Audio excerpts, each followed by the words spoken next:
धर्म की जय हो।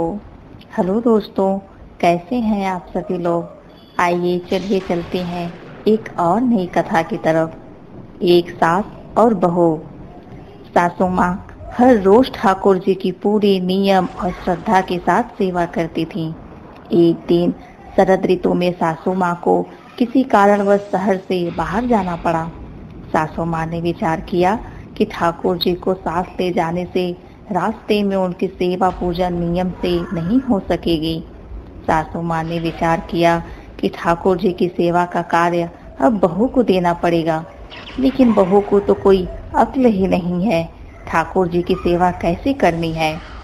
सासू माँ ने बहू को बुलाया और समझाया कि ठाकुर जी की सेवा कैसे करनी है, कैसे ठाकुर जी को लाड़ करना है। सासू माँ ने बहू को समझाया कि बहू, मैं यात्रा पर जा रही हूँ, अब ठाकुर जी की सेवा का, पूजा का सारा कार्य तुमको करना है। सासू माँ ने बहू को समझाया, देख, ऐसे 3 बार घंटी बजाकर सुबह ठाकुर जी को जगाना, फिर ठाकुर जी को मंगल भोग कराना, फिर ठाकुर जी का स्नान करवाना, ठाकुर जी को कपड़े पहनाना, फिर ठाकुर जी का श्रृंगार करना और फिर ठाकुर जी को दर्पण दिखाना। दर्पण में ठाकुर जी का हंसता हुआ मुख देखना, बाद में ठाकुर जी को राजभोग लगाना। इस तरह सासू माँ बहू को सारे सेवा नियम समझाकर यात्रा पर चली गई। अब बहू ने ठाकुर जी का सेवा कार्य उसी प्रकार शुरू किया जैसे कि सासू माँ ने समझाया था। ठाकुर जी को जगाया, नहलाया, कपड़े पहनाए, श्रृंगार किया और दर्पण दिखाया। सासू माँ ने कहा था कि दर्पण में ठाकुर जी का हंसता हुआ मुख देखकर ही राजभोग लगाना। दर्पण में ठाकुर जी का हंसता हुआ मुख न देखकर बहू को बड़ा आश्चर्य हुआ।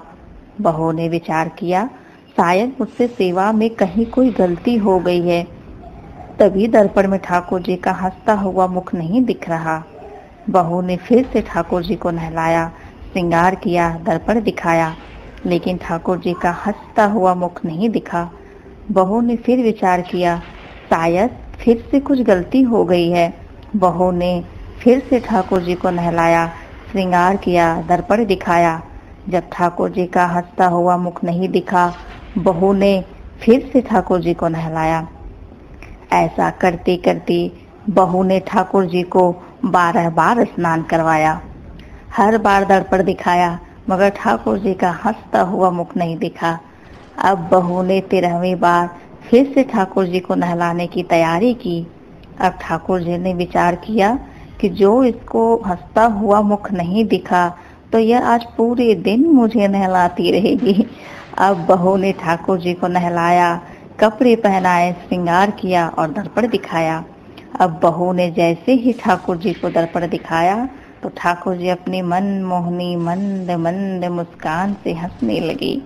बहू को संतोष हुआ कि अब ठाकुर जी ने मेरी सेवा स्वीकार करी। अब यह रोज का नियम बन गया। ठाकुर जी रोज हंसते मुस्कुराते, सेवा करते करते अब तो ऐसा हो गया कि बहू जब भी ठाकुर जी के कमरे में जाती, बहू को देखकर ठाकुर जी हंसने लगते। कुछ समय बाद सासू माँ वापस आ गई। सासू माँ ने ठाकुर जी से कहा कि प्रभु, क्षमा करना, अगर बहू से आपकी सेवा में कोई कमी रह गई हो तो अब मैं आ गई हूँ, आपकी सेवा पूजा बड़े ध्यान से करूँगी।